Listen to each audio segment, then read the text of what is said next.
Ich bin ein Berliner. I have a dream.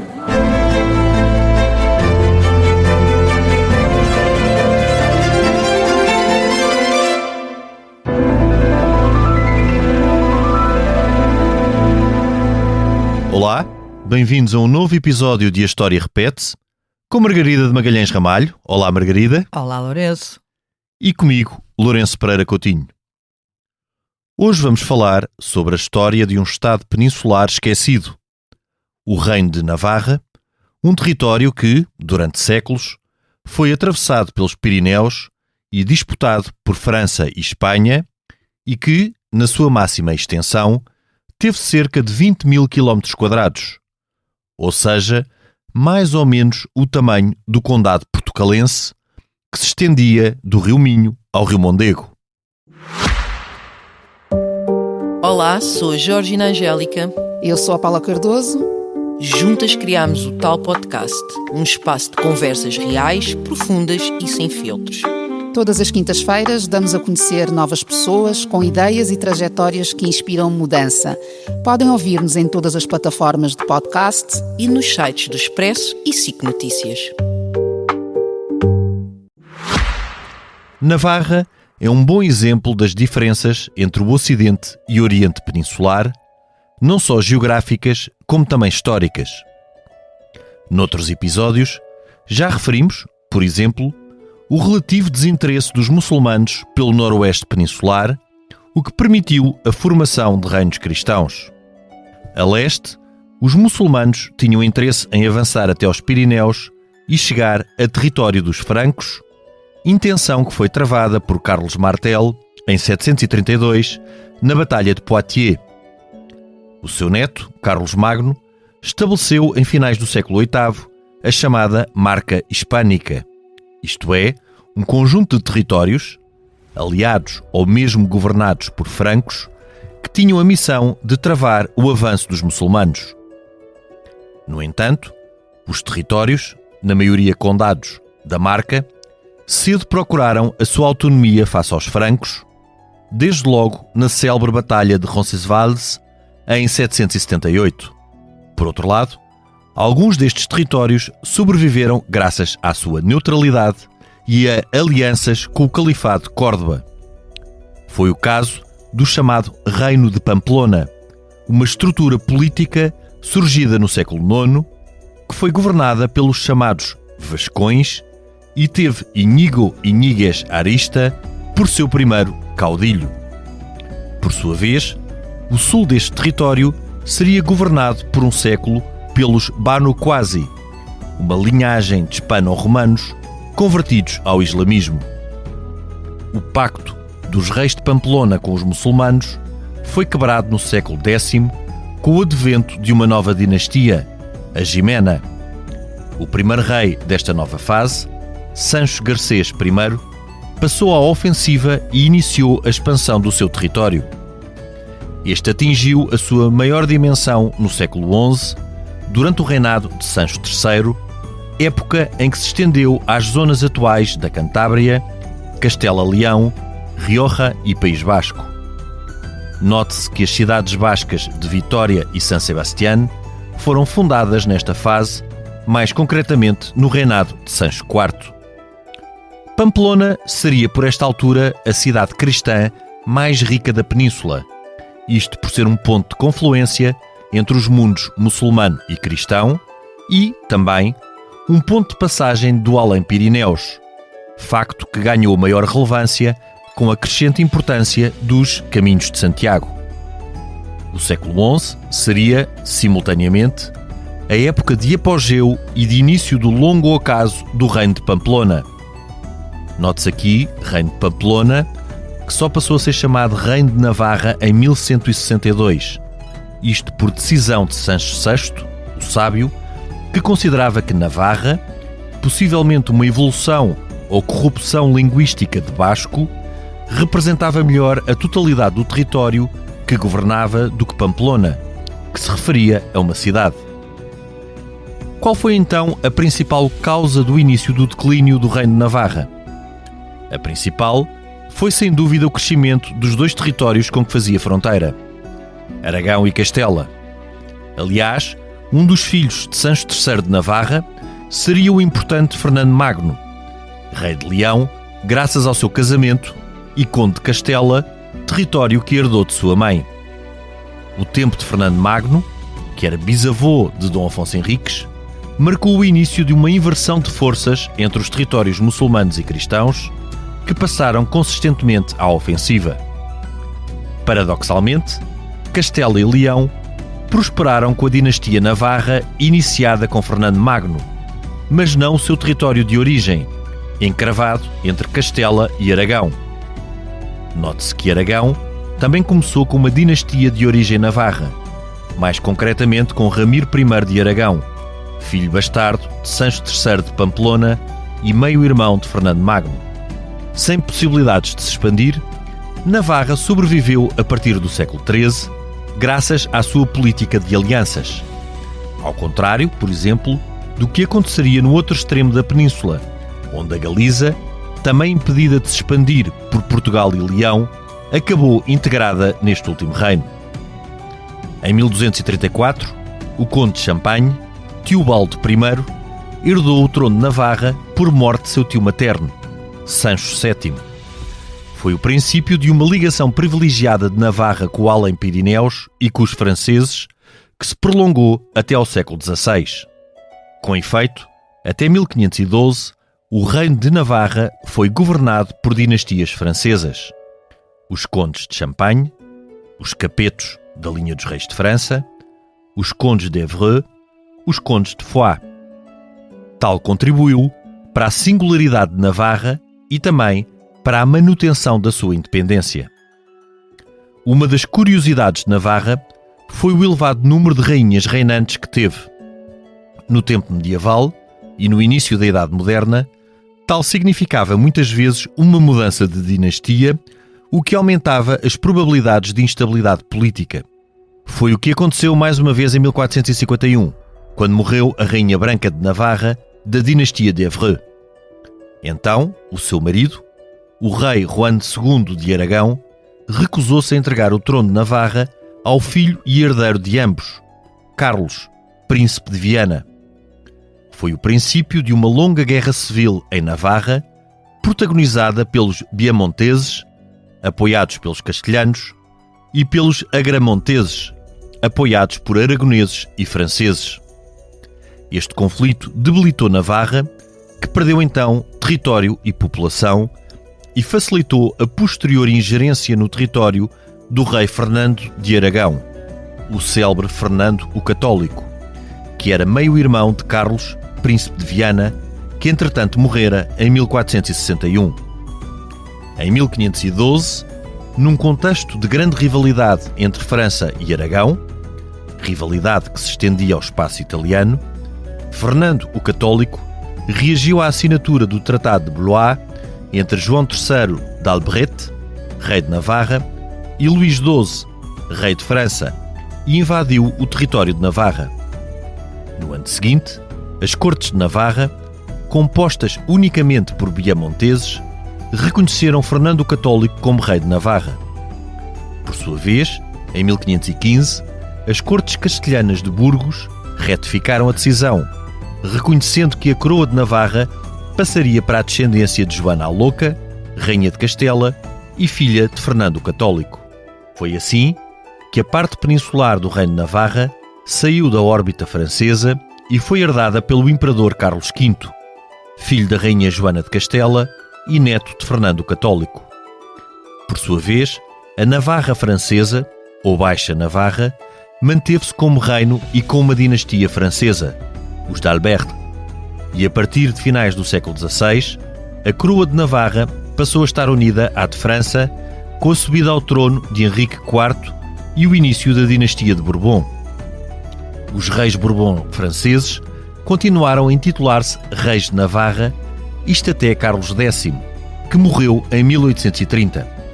Note-se, porém, que o reino de Navarra foi, claro, suprimido entre 1790 e 1814, desde a Revolução Francesa até à restauração de Luís XVIII. Quanto à Navarra espanhola, já um território diminuto, manteve-se surpreendentemente como reino até 1841, governada por um vice-rei sediado em Pamplona. Para que tal fosse possível, Navarra beneficiou de ter apoiado o candidato vitorioso durante a Guerra de Sucessão de Espanha, que foi Filipe de Anjou, o primeiro rei Bourbon de Espanha como Filipe V. Isto ao contrário de Aragão e da Catalunha, que apoiaram o arquiduque Carlos de Habsburgo. Como resultado, Navarra manteve os seus privilégios e fueros com a dinastia de Bourbon, enquanto a Catalunha os perdeu. No século XIX, Navarra era um território eminentemente rural, conservador e católico, que continuava a gozar de privilégios fiscais e de governo no contexto da monarquia espanhola. Assim, foi um dos focos de resistência à instauração do Estado liberal, de cunho centralista. Entre 1833 e 1840, Navarra foi um dos principais cenários da depois chamada Primeira Guerra Carlista, com os carlistas, defensores dos direitos ao trono espanhol do infante Carlos Maria Isidro, a combaterem sob o lema Deus, Pátria, Rei, depois adotado pelos tradicionalistas.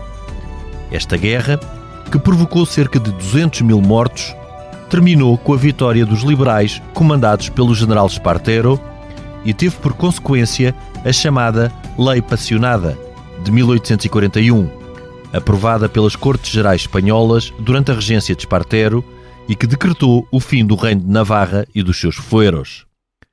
Então, Navarra passou a província de Espanha, embora mantendo alguma autonomia político-administrativa.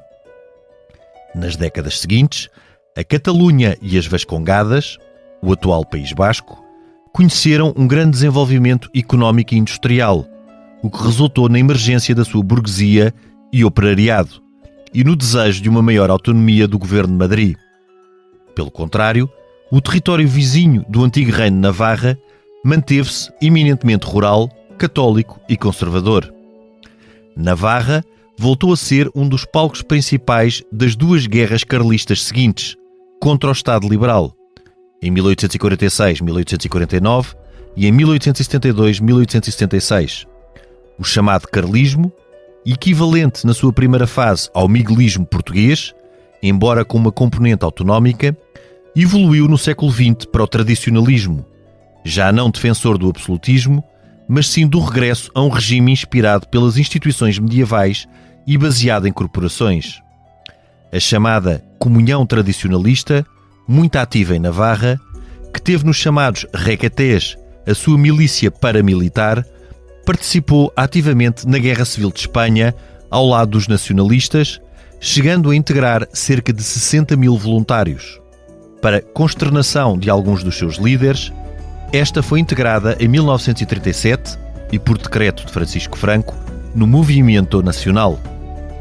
No pós-guerra civil, diversos tradicionalistas pediram a Franco que abandonasse o totalitarismo e voltasse ao espírito inicial do movimento, restaurando a monarquia tradicional. No entanto, tal não veio a acontecer. Apesar disto, Navarra foi compensada pelo seu apoio aos nacionalistas, isto ao contrário da Catalunha e do País Basco.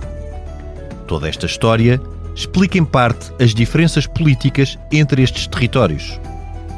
A partir de 1978, a região de Navarra integrou-se positivamente na democracia espanhola e no sistema das autonomias.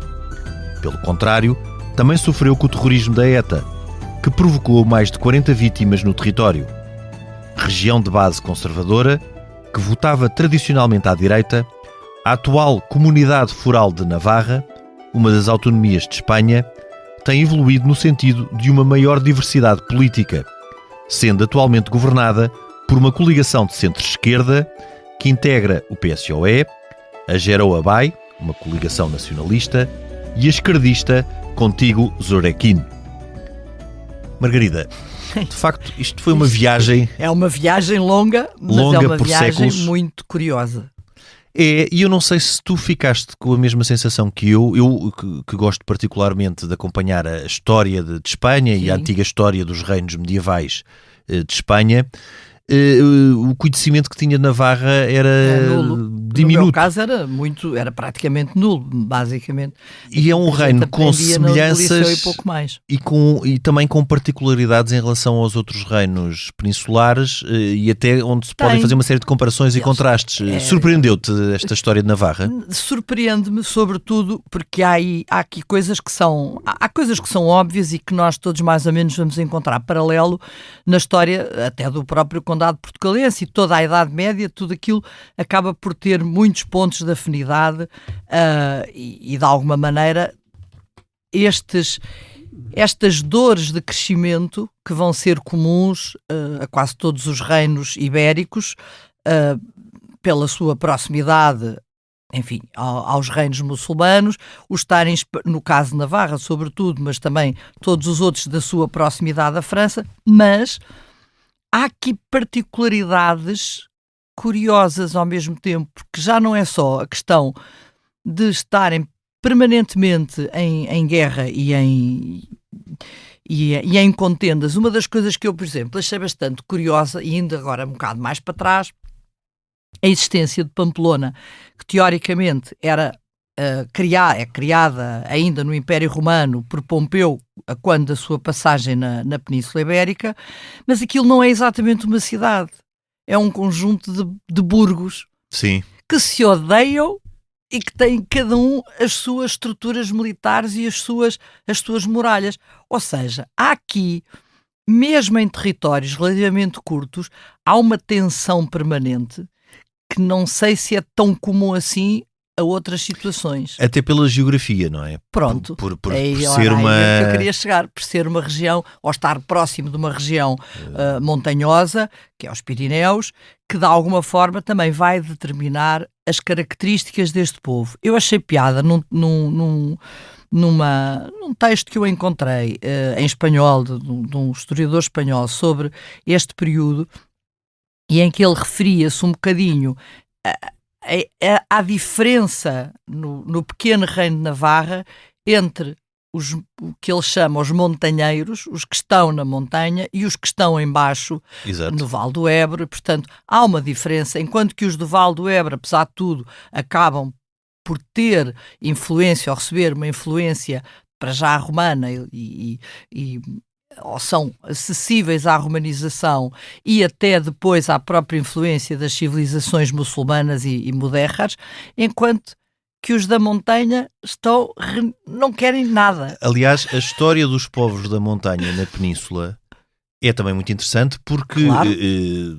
Onde temos os asturianos, que são a base também. Mais a ocidente, as Vascongadas, como eram chamadas na altura, que hoje em dia é chamado o País Basco, em que várias teorias, hoje em dia algumas refutadas, que dizem que não só esses povos não sofreram influência romana, como não sofreram influência visigoda nem muçulmana. Pois não. Portanto, daí serem absolutamente únicos. Exatamente. Aliás, ele diz exatamente isso. Eles não querem, não apanham nada dos muçulmanos, não querem nada dos godos, não querem nada até dos francos. Eles são independentes e um bocadinho impermeáveis às coisas, só que essa impermeabilidade também não lhes dura. Mas aqui neste caso de Pamplona não é bem assim. Uma das coisas interessantes é que é um território que mistura exatamente essa zona de montanha com uma zona de vale, sobretudo no Vale do Ebro. Mas já é uma zona de vale.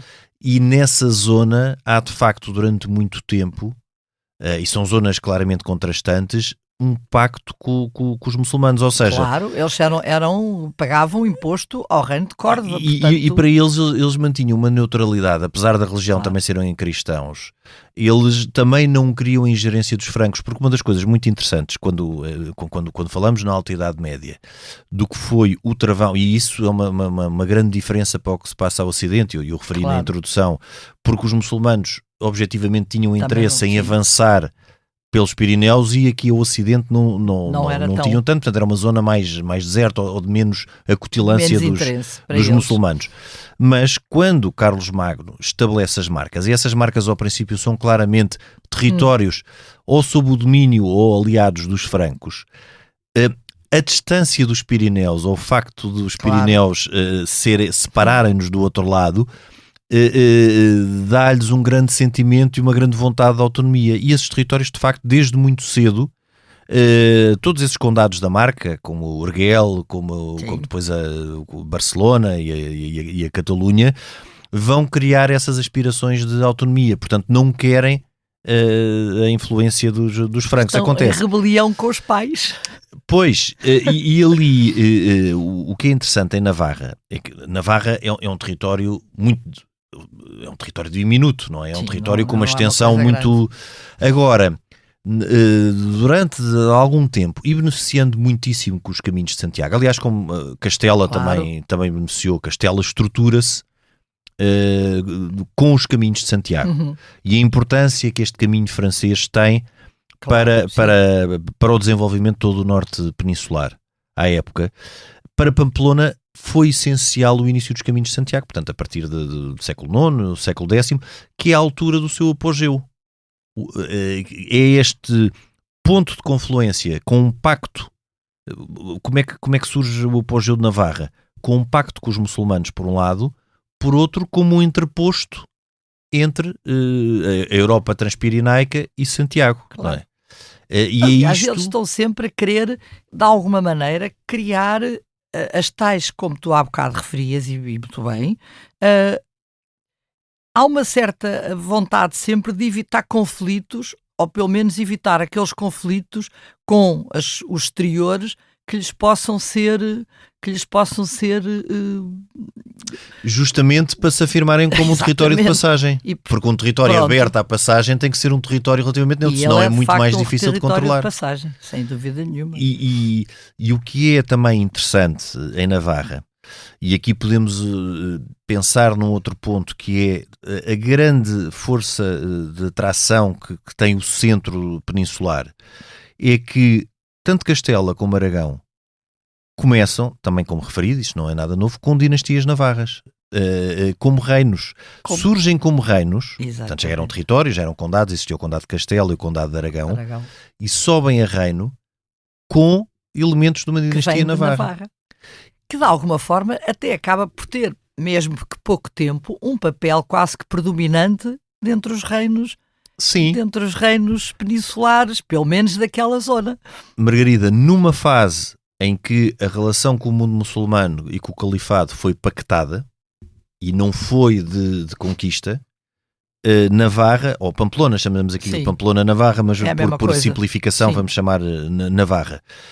Portanto, também como eu disse na introdução, no século XII o reino de Pamplona muda para reino de Navarra, mas não implica qualquer estrutura, nem na sua dinastia, nem no seu modo de funcionamento. Mas Navarra perde protagonismo justamente quando a relação nesta zona leste da península com os muçulmanos deixa de ser pactada e passa a ser de conflito permanente. Claro. E aí ganham vantagem. Enquanto Navarra teve aquela tradição de negociação e de pacto que a manteve durante 2 séculos como um reino estruturante nesta zona da península, a partir do momento em que a relação com os muçulmanos passa a ser uma relação predominantemente beligerante, é Castela e Aragão que tomam a dianteira. Tomam a dianteira porque são eles que estão, no fundo, a avançar para as conquistas para sul. Exato. E ao ponto de deixarem Navarra encravada e sem hipótese de expansão. Não é qualquer hipótese, não podes ir para parte nenhuma. Exato. Nem apesar de Navarra se estender para uma zona para lá dos Pirineus, mas também por manifesto desinteresse da França feudal, não é? A França feudal que vivia também bastante dividida e, portanto, também muitíssimo dividida na altura. Que aquilo de alguma forma pudesse... E essa que é a parte que eu acho mais curiosa, é como é que, apesar de tudo, um território que parte, que não é propriamente muito grande, no entanto, consegue manter uma unidade que vai perdurar quase que para além, embora não sendo conhecido, e nós hoje em dia, raramente as pessoas sabem o que é que foi o Reino de Navarra, e não deixa de ser curioso como ele chega quase até ao século XX. É uma coisa, é quase que um paradoxo. Eu acho que a nós é capaz de despertar tanta curiosidade, e isto é muito mal comparado, porque obviamente Portugal para além da dimensão, Sim. para além do impacto e para além do seu papel, mas muitas vezes pessoas que conheçam mal a história peninsular perguntam-se, mas porquê é que Portugal permaneceu, se estruturou como um país independente e permaneceu independente? Obviamente, mais uma vez, Sim. o caso de Navarra é muito diferente, completamente diferente, porque Navarra, mas tem algumas... pela dimensão, É verdade. mas há um outro paralelo. No caso de Navarra é sobretudo por esta ambiguidade, porque Navarra acaba por beneficiar também, por exemplo, no espaço francês. Agora falávamos que Sim. parte de Navarra estendia-se por França. Nessa altura, para além de França estar dividida, Navarra tinha como vizinhos, por exemplo, no Ducado da Aquitânia, ingleses, que também eram senhores feudais franceses. Claro. Portanto, era mais um território, um pequeno território, Exatamente. que depois às tantas é governado por dinastias francesas, o que lhe garante uma certa continuidade, pelo menos no espaço francês, que não iriam ser invadidos.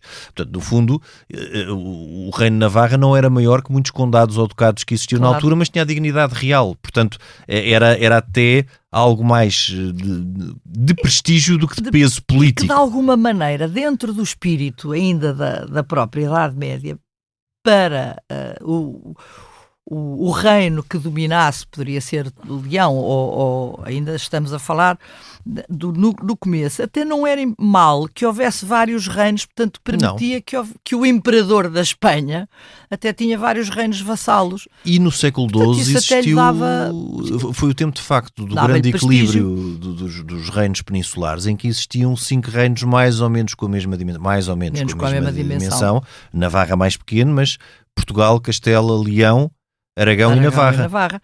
O que também explica porque é que o Dom Afonso Henriques, quando se auto-intitula rei, não causa, a meu ver, um grande frisson no seu primo rei de Castela, porque de alguma forma, enquanto ele prestava vassalagem, é mais um reino do meu império. Sim.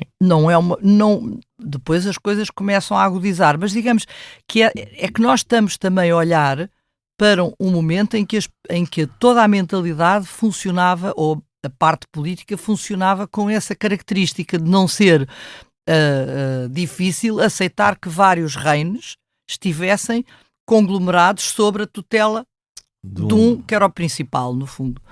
Agora, essa situação evolui. E muito. E Navarra, a partir do século XIII, que é uma altura em que é um ponto de viragem, porque, sobretudo depois da Batalha de Navas de Tolosa, há uma afirmação dos grandes reinos, que eram sobretudo Portugal, Castela, claro, e Aragão. São depois os 3 grandes reinos que ficam, porque Castela já está junta com Leão, Castela-Leão, no século XIII já está, desde a década de 1230, e portanto ficam estes 3 grandes reinos, e Navarra permanece ali como um símbolo de um tempo anterior. Exatamente. E de uma relação, e Navarra é interessante porque é o símbolo de uma boa relação com o mundo muçulmano e de uma coexistência relativamente estamos a falar para os padrões medievais, pacífica com o mundo muçulmano.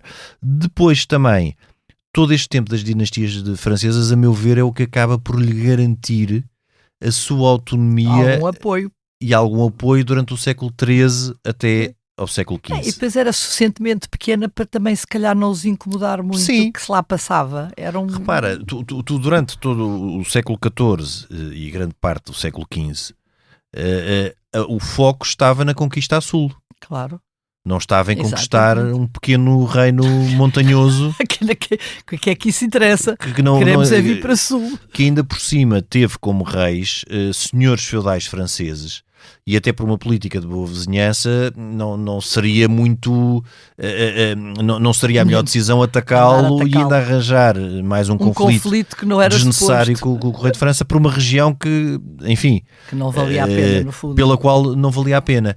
Agora passa a valer a pena, e aqui também há a curiosidade, mas isto é uma questão meramente de acaso, de em Navarra terem existido muitas rainhas, o trono ter recaído em rainhas muitas vezes. E uma delas é que tu já falaste, da Branca, filha do tal Carlos o Nobre, se não me engano, que é uma personagem curiosa, porque ela vai ser, por casamento, rainha da Sicília, vai ter um papel como regente da Sicília interessante, aparentemente ela terá até tido uma atuação bastante curiosa a quando da erupção do Etna. Tem uma atitude, o rei não está porque estava em guerra algures, mas ela está como regente e ela acaba por ter até um papel bastante curioso, mas vai ser, depois de viúva, obrigada a regressar, porque, entretanto, a morte dos seus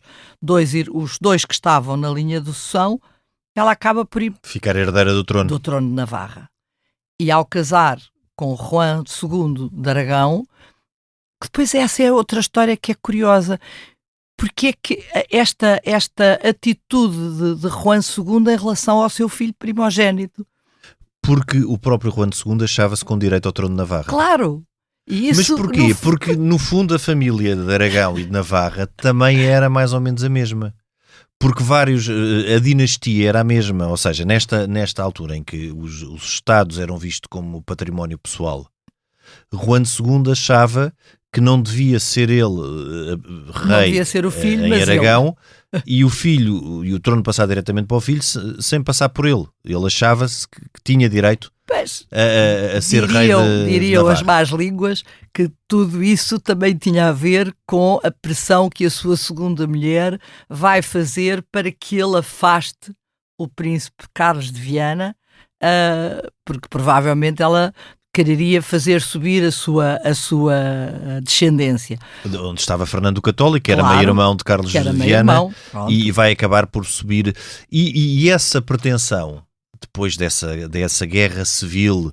E é que dá uma direito até à própria Catalunha tomar atitudes interessantes de defesa da legitimidade do príncipe herdeiro, que é curioso também, Claro. no fundo... Porque aqui a política aragonesa e a política de Navarra estavam estreitamente ligadas. A Catalunha Claro. estava integrada na coroa de Aragão desde o século XII. E, portanto, a Catalunha também, neste seu desejo de autonomia e de vincar a sua personalidade, vai-se revoltar contra Juan II e vai dizer que não, Claro. e de facto o trono passaria... Obrigou-se a soltar o príncipe que o rei tinha mandado prender, a determinada altura Sim, mandou prender. Portanto, estamos a falar de pai e filho. Pai e filho, pronto. Mas o século XV é muito curioso, porque o século XV, e aqui em Navarra também se vê isto, é o século das guerras entre famílias.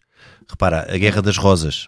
Isto é exatamente no mesmo período da Guerra das Rosas. Eu acho que em também Inglaterra. os chamados laços de família não são os que nós temos hoje. Não Nem tem por nada sombras, a ver. nem por sombras, não tem nada a ver com... É um bocado indiferente ser pai ou filho. É uma luta de poder. É uma luta de poder. mas tiveste muitas neste século. Em Portugal também, a Batalha de Alfarrobeira, por exemplo, também está nesta linha. Está nessa linha. E depois o que Dom João II, a relação de Dom João II com os cunhados, também não foi cunhados boa. E primos, com os duques de Mas Viseu. olha, tem graça teres falado, porque isso foi uma das coisas que me surpreendeu, é que no meio disto tudo aparece um Pedro de Portugal, filho, precisamente, do infante Dom Pedro, que vai morrer em Alfarrobeira, e que ainda chega a ser nomeado como rei de Navarra, embora que pela sua pretensão ao trono e por ser conde de Urguel, Claro. por ser filho de Isabel de Urguel, Portanto, de uma princesa. Como tudo aqui na península, eles se entrelaçava. se entrelaçavam de uma... E aqui claramente Aragão e Navarra eram praticamente a mesma família, e isso será o que vai legitimar depois Fernando o Católico. Sim. Mas aqui já num contexto diferente, porque repara, aqui no século XVI, quando finalmente Navarra é integrada na coroa de Espanha, já no tempo de Carlos V, e aqui esta é uma fase que a antecede, o facto de haver uma influência francesa que no século XIII, no século XIV e durante parte do século XV não foi problemático porque o foco estava a sul, passa a ser. Porquê? Também muito porque Fernando o Católico, Fernando de Aragão, não é? Claro. O rei de Aragão, dito católico, depois Casado marido com de Isabel Isabel de Castela, Fernando de Aragão inicia uma disputa pelos territórios italianos com o rei de França, na altura Carlos VIII, mas que é uma disputa que se vai estender e prolongar pelo século XVI, a rivalidade depois entre Espanha e França. A Espanha e a França, que vai ter as suas consequências por aí fora. À longo. À lá longo, vai até ao século XVIII, pelo menos. Sim, até à Guerra de Sucessão, quando os Bourbons Claro. sobem ao trono de Espanha. Exatamente. Mas nesta altura era decisivo para Fernando o Católico impedir que qualquer dinastia francesa estivesse no trono de Navarra, e é quando ele, reagindo a um pacto entre Navarra e França, e já o rei Luís XII na altura, e sendo ele um inimigo figadal de França e do rei Luís XII, conquista o reino de Navarra. Se eu agora não penso que não estou a dizer mal, isso também acaba por ter a ver com a posição que Navarra vai ter de apoio ao Papa de Avignon, que é uma coisa que não deve ter caído muito bem. Sim, mas isso já é posterior. O cisma é anterior, não é? A partir de 1418 já Exatamente, não há... mas há isso também acaba, porque é a tal história... É o Partido Francês. Que era o Partido Francês. Era. Há uma maneira de manter as coisas tranquilas, é pactuar com o lado francês e não com o lado espanhol. Mas aqui torna-se particularmente grave porque Fernando o Católico estava em guerra com o reino de França. Era Aragão com França. Ou seja, a rivalidade entre Espanha e França começa com uma rivalidade entre Aragão e França. Pronto. Porque Castela até, nos tempos anteriores, e sabemos que, por exemplo, em Aljubarrota, que os franceses apoiaram os castelhanos. Não era tanto um problema entre Castela e França, era sobretudo entre Aragão e França. E que depois estende ao reino de Espanha, por consequência, quando Espanha se torna um Estado, portanto, uma união da coroa de Aragão, das coroas de Aragão e de Castela. Mas a partir desta altura, o que é interessante é que também, tal como acontecia com Aragão e com Castela, Navarra, ao ser integrada na coroa de Espanha, mantém os seus fueros e os seus privilégios. Fueros vai manter? Sempre. Fueros que na altura não só Aragão também tinha, como a própria Catalunha também tinha. A grande diferença depois, e o que leva a Catalunha a perder os seus privilégios e, no caso de Navarra, a mantê-los, foi ter estado sempre do lado dos vencedores. Claro. Eu não diria do lado certo, diria do lado dos vencedores. Claro. Do lado dos vencedores. Que ele, inclusivamente, vai apoiar a sucessão para Filipe V.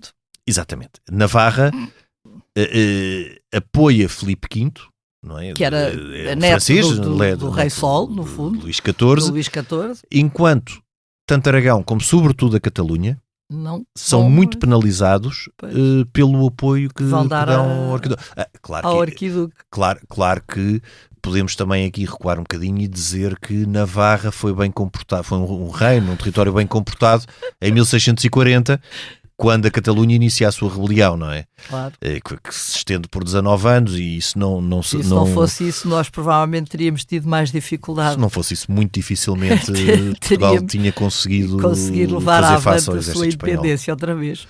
E Navarra aí mantém-se como um reino sem entrar em rebelião contra o Estado espanhol. Beneficia muito numa altura em que a Catalunha já tinha sido prejudicada pela rebelião de 1640 e 1656.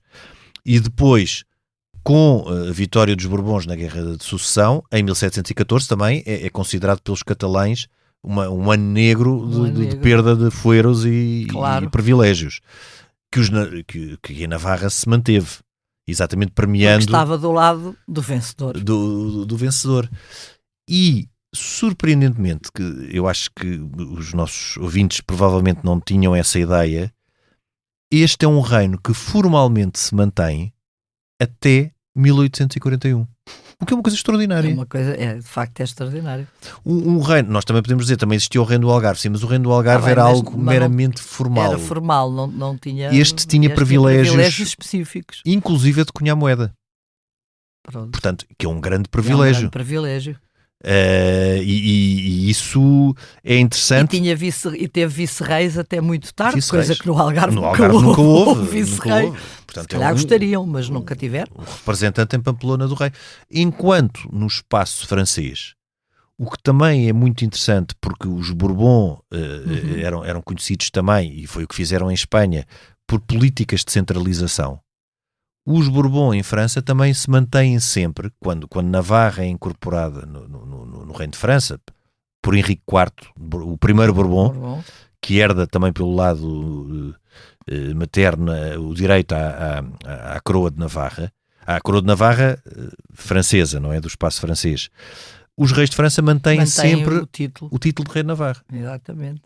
Ou seja, Portanto, não incorporam... Aquilo era importante até do ponto de vista de prestígio. Era. E na altura era uma coisa como- simbólica. Como a Manteve-se Espanha uma- também manteve até às guerras carlistas o título de rei de Navarra. O que é curioso, no fundo. Mas aqui talvez, no caso de França e de Espanha, como em Espanha Navarra manteve os seus privilégios, o rei de França provavelmente também Também na terá- Navarra francesa pensou, então também vou manter aqui um Manter estatuto aqui, assim, especial, um estatuto especial. Muito provavelmente. que era sobretudo um estatuto formal e de prestígio, que era esta ideia de reino, que aliás quando os Estados Gerais foram reunidos em 1789, Navarra enviou os seus deputados, mas não eram deputados por França, eram mesmo deputados por Navarra, com o seu caderno de encargos e com as suas reivindicações O que próprias. é Portanto, muito curioso. é muito curioso. De facto é uma história que é bastante curiosa pela sua diversidade em relação a outros casos semelhantes que poderiam ser iguais, mas não são. Não, e mantendo-se discretamente, mas manteve os seus privilégios. Se calhar foi esse o segredo, Foi o segredo. o segredo da sua Exatamente. longevidade. Foi ter-se mantido discretamente estes privilégios, que não E, eram poucos, é. a nível fiscal, Claro. que era muito importante na vida das Sobretudo pessoas. das populações, isso era fundamental mesmo. E de um governo de proximidade, porque um vice-rei tem uma autoridade muito grande, Muito que maior do que governador se fosse um conhecido por alcaide. Só. Sim. E mantém-no até um momento de emergência do Estado liberal. O Estado liberal, que é por definição centralista, não é? Acaba com tudo o que são especificidades. Aliás, Claro. é uma das ideias da Revolução Francesa, é acabar com tudo o que eram considerados privilégios feudais, uma isenção fiscal, qualquer tipo de diferenciação, de de uns para os diferenciação outros, sim. entre territórios e regiões. Navarra, muito ciosa destes seus privilégios, emerge como um foco de resistência contra o Estado Central.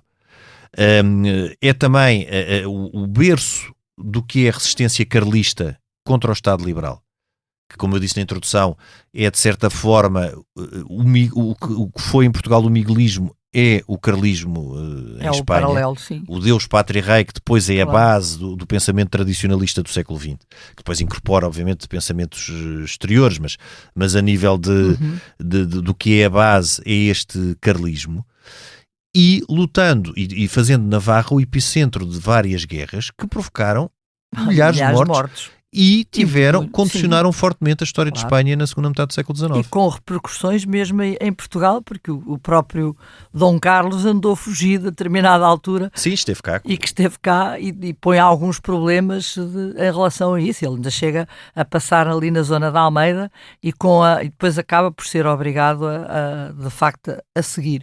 Mas o que é facto é que esta personagem, esta ideia do carlismo, de alguma forma, e até por conversas que nós já tivemos sobre isso, vai perdurar para além desta fase da implantação do liberalismo e de alguma forma continua viva ainda dentro de algum espírito daquilo que vai sobreviver para o século XX e que no fundo depois explica o seu apoio ao franquismo. Desde logo um tradicionalismo que se confunde a partir da década de 20, das primeiras décadas do século XX, com nacionalismo, e que, apesar de haver aqui uma contradição, porque por um lado este tradicionalismo evolui também para a defesa de fueiros, portanto ao primeiro Deus, Pátria e Rei. No século XX, os tradicionalistas juntam Deus, Pátria, Rei e fueiros. Que era para não haver confusões. Ao mesmo tempo que a Catalunha reclamava exatamente o mesmo, e é muito interessante este paralelo, porque a Catalunha reclama exatamente o mesmo, só que fazendo através da base e das comissões obreiras e de alguma burguesia, tem uma economia diferente. porque tem uma economia completamente diferente e uma demografia completamente diferente. Portanto, o querer recuperar aquilo que foram a autonomia da Catalunha é muito baseado numa burguesia industrial, liberal, ilustrada, e também muito noutros, aí já num nacionalismo de base ou socialista ou anarquista, mas é muito mais complexo este movimento autonomista ou mesmo independentista catalão, enquanto o navarro se baseia muito na ideia tradicionalista e conservadora. Claro. E no catolicismo. É muito interessante esta diferença, ambos querem o mesmo, autonomia ou mesmo nacionalismo, Exatamente. por vias com ideologias completamente com ideologias diferentes e com objetivos até diferentes. Uma das coisas que é arrepiante pensar, o bispo de Pamplona no começo da Guerra Civil Espanhola, que defende basicamente, cruamente, quase que a matança dos republicanos, porque estavam numa cruzada de fé, que é uma coisa absurda, completa. Aliás, todo depois o desencadear da situação da Guerra Civil, e nós sabemos que a Guerra Civil Espanhola também teve do lado republicano uma quantidade de excessos graves. Teve excessos de ambos os lados, não é? Sim, mas comparativamente, se formos entrar em termos estatísticos de fuzilamentos e mortes, não há comparação. Porque aquilo que se vai fazer do lado franquista e, sobretudo, o que se vai fazer depois da guerra é uma brutalidade, é uma coisa que não tem... A perseguição feita pelos vencedores, claro. A perseguição dos vencedores que vai até ao fim do franquismo. É uma coisa bastante mais complexa, que ainda hoje não temos a dimensão por não saber onde é que estão as valas, não é? Pois, só se conhecem algumas. E de facto o fenómeno desta evolução ideológica e de pensamento e intelectual do tradicionalismo, porque o tradicionalismo depois também tem um pensamento e tem bases, claro, e tem bases intelectuais, como depois em Portugal, com o integralismo, não é? Que também vai recuperar muito esta idade de um regresso ao tempo medieval e às corporações e a tudo isso, passando pelo que era os regimes liberais. Mas este tradicionalismo, quando da emergência da Guerra Civil de Espanha, tem muito esta ideia de cruzada, e grande parte desta ideia de cruzada adere a esta ideia de cruzada, e os raquetés, que são estas milícias paramilitares que vinham muito ativas em Navarra e que vêm deste e que têm o seu epicentro em Navarra, grande parte, e depois eles são também organizados em tércios, não é? Como a exemplo do que se passava no século XVI, os famosos tércios do Duque de Alba. Eles têm esta base e este espírito de cruzada, portanto aderem à Guerra Civil do lado franquismo, ou nacionalista, franquista nacionalista. Sendo que, e é importante sempre aqui não simplificarmos e percebermos as nuances, os objetivos não eram exatamente os mesmos. Ou seja, os tradicionalistas eram mais próximos de outros generais, como o Mola e o Sanjurjo, que eram os líderes iniciais do movimento, e menos de Franco. Mola até estava em Navarra, por acaso. Mola estava em Navarra, exatamente. E portanto, como ambos morrem, Franco, que era o terceiro general, já fizemos também um episódio sobre a Guerra Civil de Espanha, Franco, que seria assim o terceiro na cadeia de comando dos nacionalistas, acaba por ser ele a encabeçar o Franco orçamento. Faz desde logo uma coisa que causa grande frustração a estes raquetés e este movimento tradicionalista, é integrá-los dentro do movimento nacional e na falange. Que eles não gostam. Porque eles eram ciosos dos seus feiros. Exatamente. Em todo o caso, mais uma vez, acabam por beneficiar de estarem do lado dos vencedores. Pelo facto de estarem do lado dos vencedores. Ao contrário da Catalunha, bastante penalizada, e do País Basco, pela sua estrutura mais liberal, mais cosmopolita, terem sido penalizados porque estavam do lado republicano. Sim, Barcelona foi um bastião republicano. Aliás, não tem diretamente a ver, mas é sempre engraçado lembrar que a única fase em que o governo de Salazar permitiu a saída de republicanos, porque normalmente os republicanos que atravessavam a fronteira eram imediatamente entregues às forças nacionalistas, sabendo de antemão que elas iriam ser fuziladas sumariamente. Há um único caso em que isso não acontece, que é o grupo de republicanos que entra pela zona de Barrancos, que ainda são bastantes, ainda é um grupo bastante elevado, que é protegido por um guarda fiscal português, que de alguma forma acaba por obrigar o governo português a fretar um barco que leva toda esta gente, que era largas centenas de mulheres, crianças e homens, os levam de volta para Barcelona. É o único caso durante a Guerra Civil em que Portugal acabou por, de alguma forma, entregar ao lado republicano aqueles que fugiam para cá e que, se tivessem a sorte de ser protegidos pelas populações da raia, talvez se salvassem.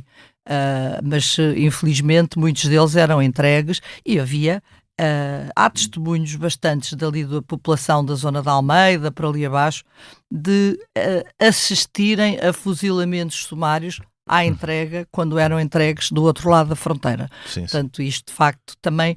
O que é curioso é que em Pamplona, mais tarde, com a própria industrialização de Pamplona, é das zonas que vai ter mais problemas sindicais. Sim, sim. Também tem graça. Mas depois um território compensado ainda por uma imensa zona rural a Tem sul, uma zona rural muito grande. com uma forte implantação do catolicismo, Não, por exemplo, exatamente. também com uma influência muito grande, isso já a partir da década de, sobretudo, 40, 50, no pós-guerra do Opus Dei. A Universidade Também, de Navarra é fundada, que é fundada pelo Opus Dei. Portanto, E o hospital, eu acho que e o não é hospital, só, sim, são as duas sim. coisas que tem. Portanto, E- fundar um peso grande da Igreja, continua a ter, de de uma Igreja conservadora. Também é bom Sim, frisar, sim, porque sim. Sim, porque a há Igreja... igrejas e igrejas, convenhamos. E o que é interessante até do ponto de vista de análise de toda esta zona, é como territórios vizinhos, como a Catalunha, o País Basco e Navarra, mais uma vez, acabam por ter evoluções bastante diferentes, sendo que Navarra, estando no meio de ambos, é um bastião de conservadorismo, e estas zonas, o País Basco e a Catalunha, pelo contrário, se bem que estas coisas são sempre generalizações, não é? Eu sei. Pergunto eu, que é uma pergunta, é se será, de alguma forma, há um isolamento territorial, é óbvio, mas isso também há dos outros lados. Qualquer dos modos, tanto o País Basco como a Catalunha têm acesso ao mar, coisa que Astúrias não tem. Pois. Não sei se isso terá alguma... Astúrias, Navarra. Astúrias, Navarra. Pois. Não faço ideia. Pois, também. Mas, de alguma maneira, é engraçado pensar, será que tem a ver com isso também? Quem sabe? O facto de um território não ter acesso ao mar condiciona-o muito e molda-o muito, claro. O ser aguerrido, E são mais metidos para dentro, claro. sobre si próprios. Claro, mas isso sem É uma dúvida. coisa Também, ainda bem que focaste isso, porque é outro dos aspectos que diferencia dos territórios vizinhos. Sim. E que marca também o contacto de Navarra. De um lado tem os Pirineus, não é? Portanto, para chegar à França. Quando muito, chega à França. Chega à França e do outro é Espanha. Era a antiga Aragão, o País Basco e a Catalunha, com quem as relações não foram más, porque não há conflitos entre o País Basco e a Catalunha. É engraçado porque não há conflitos entre a Navarra, o País Basco e a Catalunha, ou seja, não há guerras entre... haverá sim com o Aragão depois. Mas o que é interessante também é que, como isto tudo, a história não é estanque e as sociedades evoluem.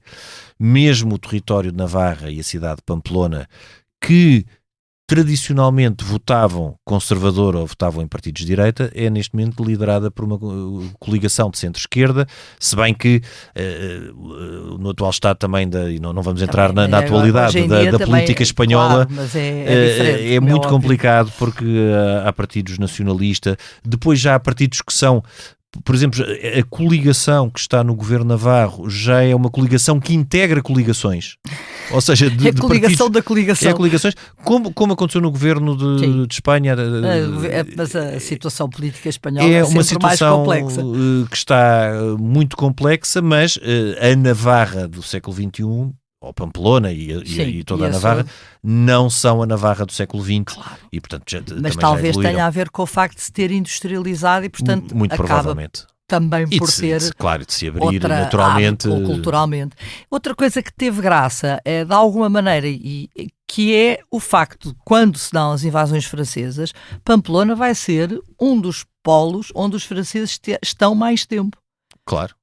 Que a Pamplona é, de facto, de entre 1808 e 1813, estão praticamente sediados ali. Ou seja, também poderia ter havido, por essa parte, alguma influência, até pelas ideias liberais, mas não. Não, pelo contrário, houve uma resistência. Houve uma resistência feroz, como aliás também houve cá, diga-se de passagem. Mas... Nesse aspecto assemelha-se talvez à Sicília e a outra zona, Nápoles, e as zonas de é curioso. Que foram extremamente resistentes e pouco permeáveis a essas influências. Exatamente. Margarida, muito bem. E durante quase uma hora percorremos aqui um bocadinho da história de Navarra,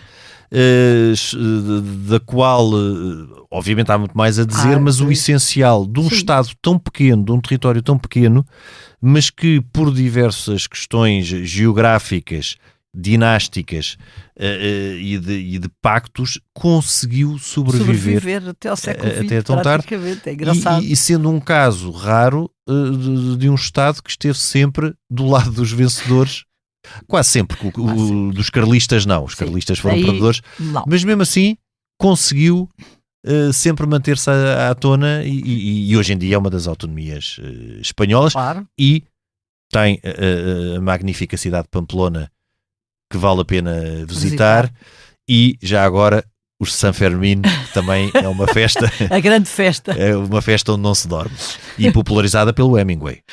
Muito popularizada também, pelo Hemingway, que fez bastantes relatos e inspirou-se bastante para escrever alguns dos livros, dos seus grandes livros. Margarida, nós até para a semana. Até para a semana, Lourenço. Nós voltamos na próxima semana, noutro tempo e noutro espaço. Este episódio conta com a gravação e sonoplastia de Tomás Delfim, capa de Tiago Pereira Santos, coordenação de Joana Beleza e direção de João Vieira Pereira. Eu sou o Lourenço Pereira Coutinho, este é o podcast A História Repete-se. Voltamos na próxima semana, mas até lá, siga-nos nas apps de podcasts e nas redes sociais do Expresso. Se tiver sugestões ou ideias que queira partilhar com a equipa de podcasts, envie um e-mail para podcasts@empresa.pt.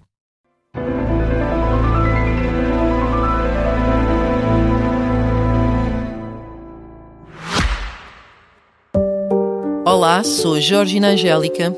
Eu sou a Paula Cardoso. Juntas criámos o Tal Podcast, um espaço de conversas reais, profundas e sem filtros. Todas as quintas-feiras damos a conhecer novas pessoas com ideias e trajetórias que inspiram mudança. Podem ouvir-nos em todas as plataformas de podcast e nos sites do Expresso e SIC Notícias.